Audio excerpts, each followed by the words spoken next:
1.100.000 tantos que reciben planes, trabajan de tal manera o de tal otra. Patricio Canales es economista de IDESA, el instituto que sigue este tema con mucho detalle, con mucha minuciosidad. Patricio, buen día, ¿cómo estás? Buen día, Miguel, ¿cómo te va? El primer punto es el recorte, ¿no? Sobre un universo enorme de planes potenciar trabajo. Esta situación, 154.000 no revalidaron, no convalidaron sus datos. ¿Qué significa? No, bueno, en primer lugar, con esos 150.000 es difícil saber a priori qué pasa. Uno en una primera lectura podría pensar que pueden ser casos de corrupción, de gente que no existe y esa plata la está cobrando alguien, pero también hay que pensar en la marginalidad en la que se encuentran muchos de esos beneficiarios. Claro. Entonces puede que no tengan acceso a una computadora o acceso a un celular o siquiera conexión a internet o simplemente que no sepan que había que hacer o un que trámite. no les haya llegado ni siquiera la información de que tenían que presentarse, ¿no? Exactamente. Entonces es muy difícil ponderar qué significan esos planes dados de baja. Distinto es la auditoría que se hizo en noviembre, que el año pasado, respecto a que habían encontrado gente que había comprado dólares, gente que había declarado bienes personales. Eso podíamos ser terminante, que eran planes que había que darlos de baja, no así en el caso de estos 150.000. Las auditorías son bienvenidas Sí. porque vendrían a corregir casos que no correspondería que cobren. Ahora, para el resto de los beneficiarios habría que ir viendo qué es lo que sucede caso por caso. Porque, por ejemplo, ahí te quería llevar, Patricio, ¿no? Acá tengo el texto.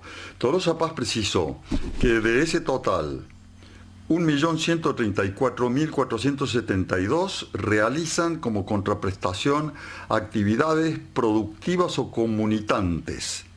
46.471 están inscritos en cursos de capacitación, qué bueno, y 29.000 y tantos restantes están finalizando los estudios formales, mejor todavía.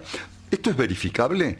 ¿Quienes reciben planes sociales en la Argentina, las auditorías, realmente están en condiciones de probar si hay contraprestación laboral? A ver, digamos, lo que es educación es meramente declarativo. Incluso se les preguntaba si desearían continuar educándose, uno decía desearía mucho, otro decía desearía poco, entonces era meramente una declaración. Respecto a cómo verificar si trabajan, a ver, primero es muy difícil para el Estado asegurarse, pero mucho más si enfrente tiene una cooperativa o una organización piquetera. Por ahí una empresa que busca hacer dinero no va a tener el trabajador parado, entonces si el empleado no le trabaja, no le firma, porque recordemos que les tiene que firmar periódicamente la cooperativa, el lugar donde trabajan, constatando que está trabajando. En cambio, qué sé yo, un comedor comunitario, una cooperativa es más difícil, entonces se presta que pasen esas situaciones. Entonces, tomando eso, primero habría que reconocer que el Estado hoy tiene una capacidad de gestión que es muy baja. Imaginemos que no puede evitar que gente fallecida se lleve plata que debería ir a los pobres, como es el caso de jubilaciones que se siguen cobrando luego del fallecimiento, o que tampoco puede evitar que gente de altos recursos se lleve plata que debería ir a los pobres. Durante años, por ejemplo, se subsidió energía, se dieron moratorias sin ningún tipo de control de ingreso. Entonces, el primer punto es ese, reconocer que no hay capacidad de gestión en el Estado. Entonces, en lugar de seguir sumando planes, lo que proponemos es que habría que concentrarse en uno que funcione bien, unificarlo con el resto de los planes y perfeccionarlo. Por ejemplo, lo que es AUH, es decir, un plan sencillo y transparente con requisitos que si la persona cumple se le transfiere dinero a su cuenta y que a la par se le quite a los piqueteros y a las organizaciones sociales la intermediación. Es decir, el Estado Nacional debería determinar criterios para elegir a los beneficiarios y luego la contrastación de los datos, la carga, todo eso debería ir en manos de los municipios. Ese no tercerizar, ¿no? Con el Bolsa Familia. No tercerizar el gerenciamiento de la pobreza, que es lo que está escuchando, ¿no? Guillermo López te pregunta.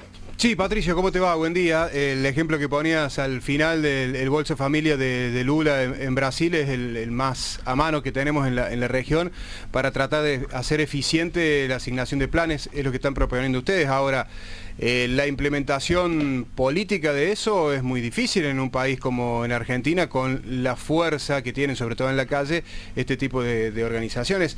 ¿Es a lo mejor de difícil cumplimiento? ¿No suena muy idealista de la propuesta? Y la verdad que hay que considerar el peso que tienen estos actores sociales. Hoy en día los piqueteros representan, uno va al mercado laboral y se encuentra los inactivos, los informales y por ahí los trabajadores en negro, y ve que los piqueteros tienen representación sobre esos grupos. Y hoy en día son alrededor de 13 millones de personas en el mercado laboral. Uno va por ahí en el RENATEP, que es el registro que manejan también los piqueteros, que sería como la lista de espera para entrar a los planes sociales, y tenemos registradas 3 millones de personas, en el potencial trabajo 1,5 millones casi de personas. Entonces la representatividad que tienen es muy alta y se la fueron dando gobiernos de diferentes colores. Entonces a la hora de ir marcha atrás se hace muy difícil, muy cuesta arriba, porque luego quitarle esos planes es muy difícil. Y no perdamos de vista que las organizaciones sociales son un privado. Le estamos dando el gerenciamiento a un privado de una gestión pública que debería ser pública. ¿Has tenido oportunidad de escuchar lo que dijo el intendente de José Cepaz, Ishi? Sí. Porque tenemos este fenómeno en la Argentina, ¿no? El oficialismo, el actual oficialismo, ha pasado de alguna manera, pero en tiempo récord, de sostener la necesidad del Estado de participar de todas las maneras posibles frente a la pobreza creciente, a esta actitud que parece en serio, parece Bolsonaro. Ishi habla de garroneros, de mendicantes, de vagos, de que se niegan a trabajar, de que no hay hambre, pero que no quieren trabajar. ¿Qué es lo que está pasando en este tema para que se pase de una punta a la otra de la política en una forma pendular de semejante manera, Patricio? No, a ver, en lo que es la economía no pasó nada, no cambió nada, de hecho empeoramos. Entonces, al contrario de lo que afirma Ishi. Pero, a ver, para el resto de los beneficiarios no se puede sacar de la noche a la mañana los planes, porque sabemos que muchos no son aptos para el mercado laboral. Entonces, en paralelo hay que hacer otras cosas. Hay un mercado laboral que no está bien, que está generando empleo de pocas horas, de poca calidad, de poca remuneración. Entonces, no es tan cierto eso por ahí de que no desean trabajar porque son vagos o por otras cuestiones. Habría que ir más a cuestiones de fondo. En primer lugar, si se puede formar al que se pueda formar, que se lo haga.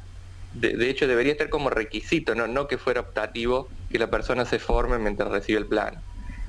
Y en segundo lugar, tendría que tener, sí, un plazo a partir del cual se va reduciendo el plan, como para darle el incentivo a que se forme, porque termina el plazo y te van a sacar el plan o te lo van a reducir a la mitad.